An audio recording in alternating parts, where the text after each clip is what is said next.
Good evening, everyone. We're going to go ahead and get started. So I'm Elizabeth Miller. I'm the director of the Physical Planning Division, which is the division that houses the work on this project. Megan Stiegel-Dowker is our project manager, and we'll be giving a presentation today. We also have two of our other team members here, Karen Shearhold and Garrett Wolf.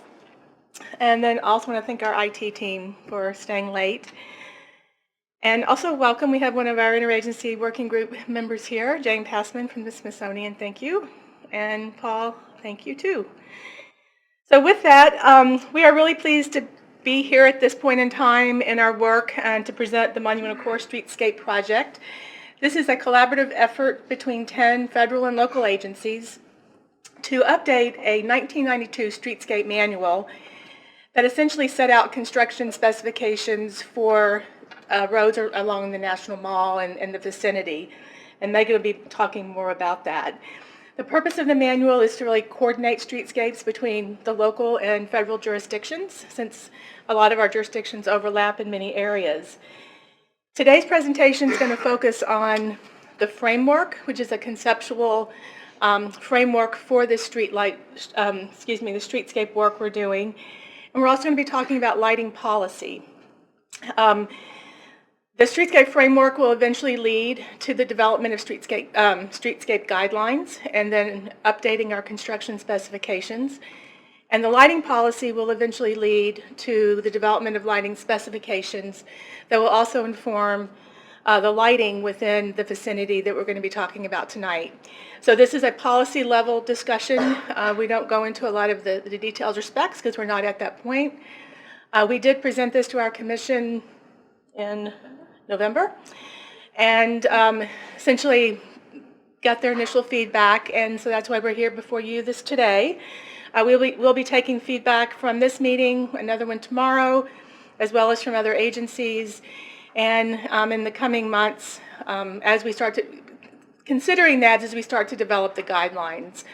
We don't expect to be back to the commission until we have a lot of that guideline work done, which will probably be about a year and a half. It's going to take us a little bit of time.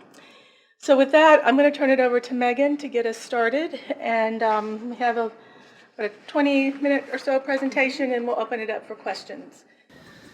So welcome. Thank you for joining us. NCPC is pleased to present the Monumental Core Streetscape Project Urban Design Streetscape Framework and Lighting Policy for public comment. So this begins a 60-day public comment period, which will close March 14th. And after today's presentations on the framework and lighting policy, we'll have time for Q&A. So please hold your questions until the end. The term Monumental Core describes a broad area, but this project's focus is the National Mall and its vicinity, which is the symbolic center of the capital city. Intended to guide street improvements in this area, the Streetscape Manual was first created in 1992 when the Secretary of Transportation initiated the Interagency Initiative for the National Mall Road Improvement Program. And since 1992, the manual has provided guidelines for coordinated and consistent streetscape treatments on roadways in the vicinity of the National Mall. And the manual was developed and managed by a working group that includes the parties and endorsers that are shown on the slide. The manual consists of details and specifications that coordinate construction within the boundary, and that's shown here in the dashed black line. And in a 20-year span, the manual achieved great outcomes, and it actually guided over 25 road construction projects in this area. So this coordination is very important for developing streetscape consistency because several jurisdictions come together here. The working group has also identified the need to update the manual since it's now over 25 years old.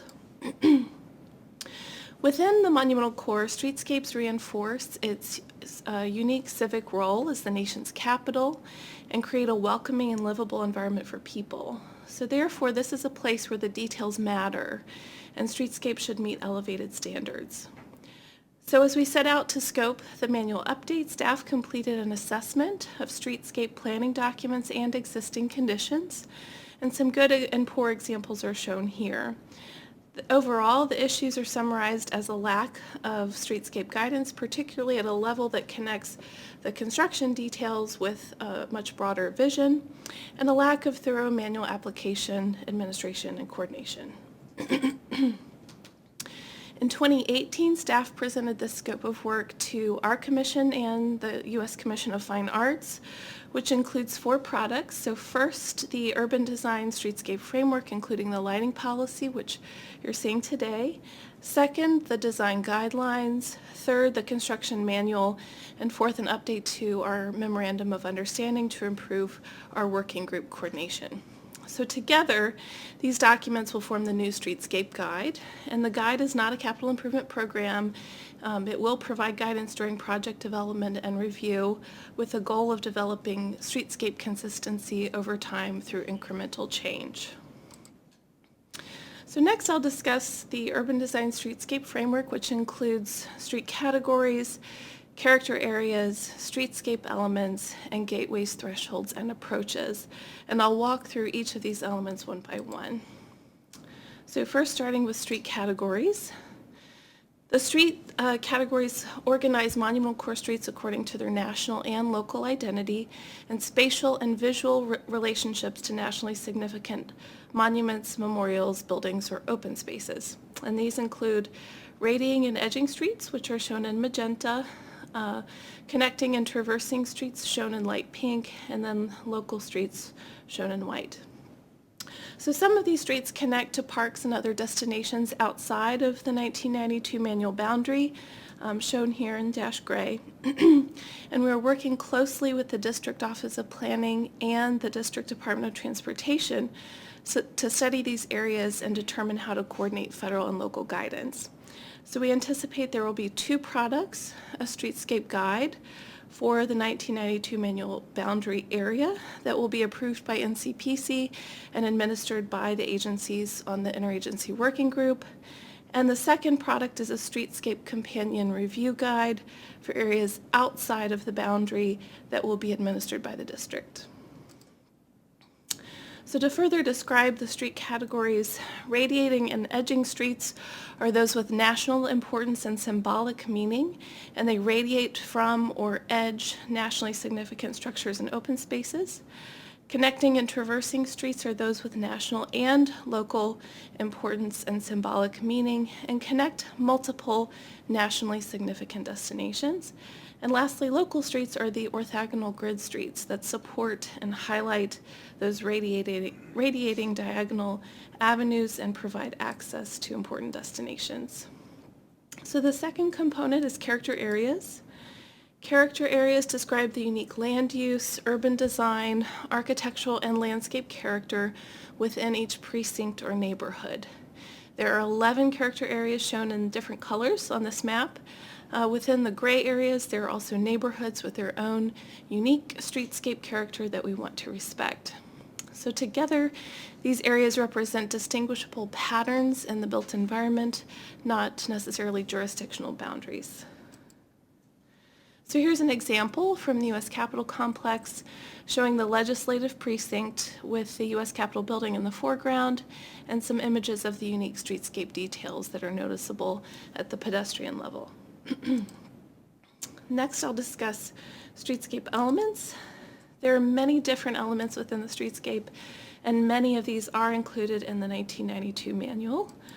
Streetscape elements are often interconnected by their function, such as landscape elements that work together to manage stormwater. However, for this particular framework, we're focused on the visual role of the streetscape elements, and so for this reason, we've categorized them as vertical, surface, and small scale, and we've organized them along a spectrum of consistency. So the vertical elements, such as streetlights and trees, shape consistent streetscape corridors and frame vistas and view sheds. Surface elements, such as pedestrian walking space and pavement materials, inform the streetscape character, and the small-scale elements have more variability to distinguish character areas and neighborhoods. So the streetscape framework synthesizes these various components, and this composite shows the relationship between the street categories and the character areas. And again, the character areas form the backdrop to the streetscape and influence the pedestrian experience. Lastly, I'll discuss gateways, thresholds, and approaches, which articulate a sense of arrival along the streetscape. Capital gateways are shown here in orange, consistent with the urban design elements, gateways or entries into the monumental core. Transitional thresholds are shown in the light orange arrows at important entries into or between the character areas or neighborhoods. And to address the Commission of Fine Arts June 2019 comments, staff added axial approaches, which are shown in the dark orange arrows at important entryways into the monumental core. So here are some examples. On the left, you see a capital gateway to Union Station from Columbus Circle, which signals entry into the nation's capital. In the middle is the transitional threshold to the Smithsonian Museum from 10th Street, which reinforces transition and aids wayfinding to the castle. And on the right is an axial approach to the National Mall from Virginia Avenue, which reinforces continuity and supports open views along the corridor. So to summarize, this urban design streetscape framework will be used to develop guidelines and construction details in our next phases of work. So that concludes the first part of the presentation. I'll now move on to the lighting policy and framework. Today we're presenting a conceptual framework. This will inform streetlight specifications that we will develop and we will review with the public in the future. But it's important that we develop this conceptual framework now because the city is advancing the smart street lighting project. The project, led by the District Department of Transportation and the Office of Public-Private Partnerships, or OP3, will convert all 75,000 of the city's streetlights from high-pressure sodium to LED. Federal-local collaboration is important here in the monumental core because 4 streetlight owners come together here. This diagram shows streetlight fixture ownership with DDOT in red, NPS in green, Smithsonian in yellow, and AOC in blue. Street lighting is also an important part of the overall appearance of the light in the capital city. Lighting contributes to our city's visual image, identity, and atmosphere, as well as safety and security. So this nighttime image of the Capitol building and the Washington Monument shows how light is currently working. The darker, softer landscapes elevate the form and visual prominence of our civic structures, which are illuminated in white light. This aerial shows current differences in the color of city lights. So you see the visual contrast of the yellow-orange high-pressure sodium lights that are throughout the city, and the monumental core's white metal halide street and building lights. So today the color of the monumental core really stands out from the rest of the city. We can imagine that when the city converts all of their street lights to LED, that everything will be a consistent warm white light. So since that contrast in color will no longer exist, the light will be more homogeneous. And it will be more important to focus on the monumental core's building and open space lighting to add variation and character. So considering these changes and the need for new guidance, we developed the lighting policy and framework. Again, this is a policy level document that identifies elements that are important to consider for nighttime illumination in the capital city because of their symbolic importance, visual prominence, and it also establishes a hierarchy for these elements and outlines some general lighting principles. So the policy builds on prior lighting plans and Washington's historic fixtures, which are contributing elements to the city's historic districts. So these historic fixtures were designed by U.S. Commission of Fine Arts commissioners and include the Washington Globe, designed in 1910, and the Twin 20, designed in 1923. We're also building off the 1977 and 87 PADC lighting plans, which used light to highlight important structures, as well as CFA's 1992 conceptual lighting plan that proposed using white light to highlight the L'Enfant and Macmillan plans.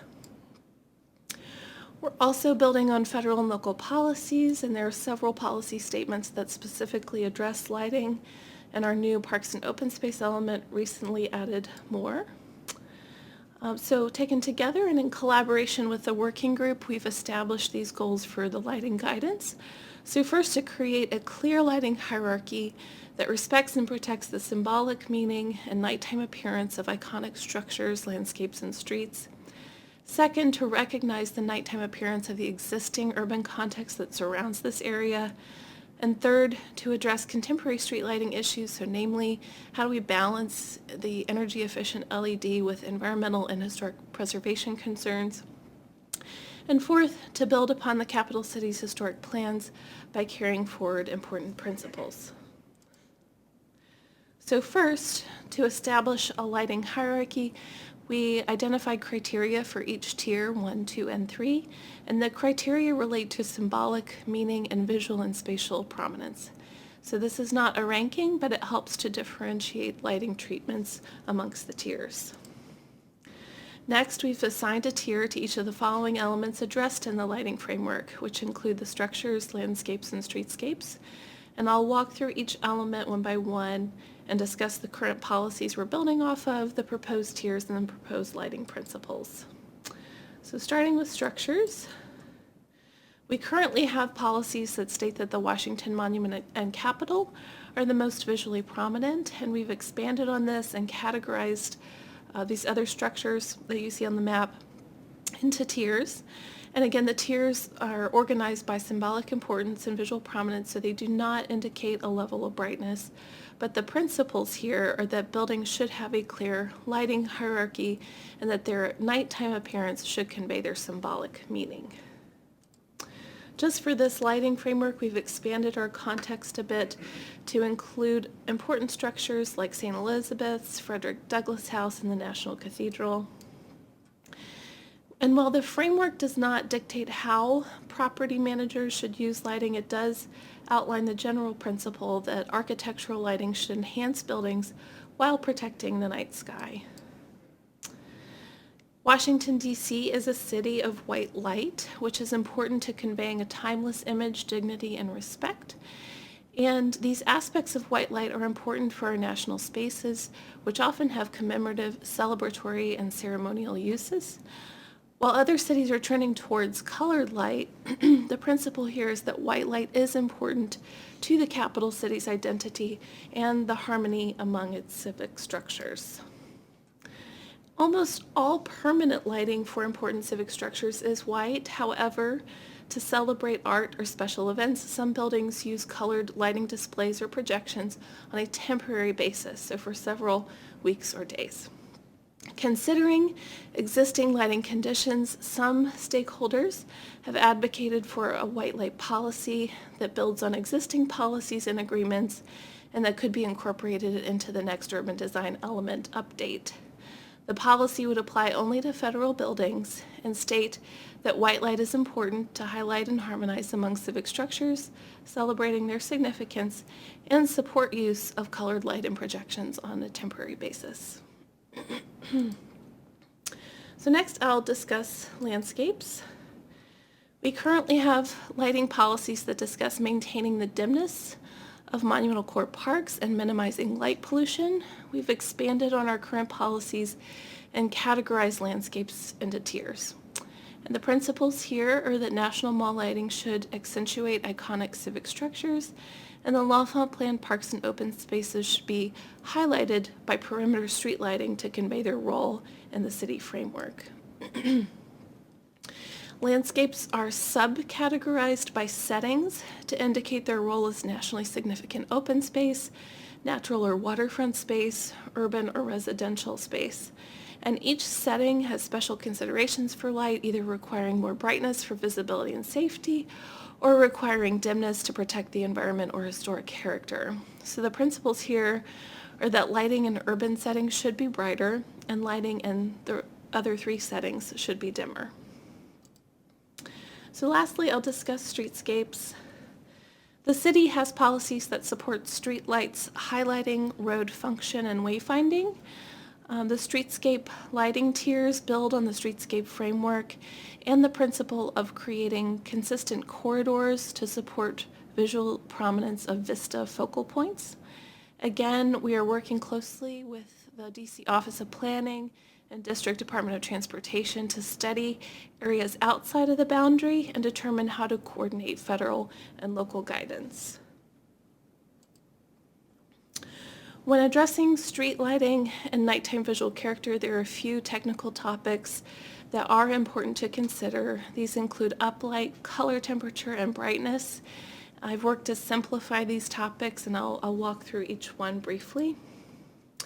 So first, uplight. From this image, you can see that DC is illuminated more brightly than the neighboring counties in Maryland and Virginia. To the right, you can actually see the corner of the district boundary, and this is because of differences in uplight standards and fixture types. So too much uplight is particularly a concern for the mission of the U.S. Naval Observatory, which requires darker skies for their telescope readings. Uplight describes the amount of light shining upward. So to protect the night sky, zero uplight is desirable and achieved with a full cutoff fixture, which is illustrated on the upper left. However, this is really hard to do with our historic Washington globes. In the future, we will address changes to federal LED streetlight standards and will determine an appropriate LED uplight or bug rating, which stands for backlight, uplight, and glare, and that's the new LED terminology that balances historic preservation with environmental and night sky protection. Once we further develop federal LED streetlight standards coordinated with the district, we anticipate hosting a public meeting and returning to the commission for review. So next is color temperature. This describes the visual warmness or coolness of light. It's measured in kelvins, and the spectrum, a snippet of the spectrum is shown on the right. So higher Kelvin numbers equate to bluer light, and lower Kelvin numbers equate to warmer light. And the differences in color temperature are noticeable to the naked eye. So this image on the left shows Los Angeles's LED streetlight retrofit. You're seeing old high-pressure sodium in the background at about 2,000 Kelvin and new LED lighting in the foreground at about 4,000 Kelvin. LEDs first hit the market at about 5,000 Kelvin, but as technology evolves, are now able to come down to 2,700 Kelvin and even lower, which is better for human and environmental health. So as technology continues to evolve, even lower color temperatures may become less difficult and expensive to manufacture. Currently, we're considering 3,000 Kelvin on most federal streets and 2,700 Kelvin near federal waterfronts, natural areas, and pedestrian paths. But overall, this would lower existing federal color temperatures by roughly 200 degrees Kelvin. This diagram illustrates the Commission of Fine Arts 1992 plan, which had a vision for how streetlight color temperature could be designed, which was grounded in historic preservation and urban design. White light visually distinguished monumental core streets and L'Enfant radial and axial streets and reservations from the rest of the urban street grid. LEDs will significantly change the streetlight color and character in the monumental core, and generally there will be much more warm white light. Federal objectives are to consider urban design, historic preservation, the environment, and safety, and to maintain at least some streetlight color distinction to highlight nationally important areas. So we are working with the city to balance both local and federal objectives. The other topic is brightness. This is more intuitive and refers to the amount of light emitted from the bulb. Like landscapes, we've organized streetscapes into different settings, and the principles here are that urban areas should be brighter and can highlight the plan for the city of Washington, and the other settings should be dimmer. So furthermore, the 1977 and 87 PADC lighting plans focused on adjusting the brightness of both street and building lighting, which work together to highlight focal points like the U.S. Capitol building and other important civic buildings. Applying that logic, we've identified streets with reciprocal radiating and edging vistas to significant illuminated structures and streets that cross important view sheds. The principles here are that streetlight brightness should elevate and enhance views to these structures, and we should continue to protect the National Mall's view sheds. To achieve this, we'll need to further evaluate streetlight brightness and dimness, and it's our understanding that we can work with DDOT on dimming the lights on these streets in the future to balance urban design, historic preservation, and safety considerations. The Streetscape Framework and Lighting Policy, as I mentioned, is now open for public comment. Our next steps are to initiate work on the Streetscape Guidelines, which includes adding planning and design guidance and addressing emerging issues like stormwater and changing technologies. So thank you for attending today's public meeting. We have staff here with comment cards. You can also submit your comments online through our website. I believe we have 2 computers set up there if you want to submit comments today. Otherwise, our website address is on the screen. You just simply click on the image on the right. And that concludes my presentation, so we'll open it up for a Q&A session. Thank you.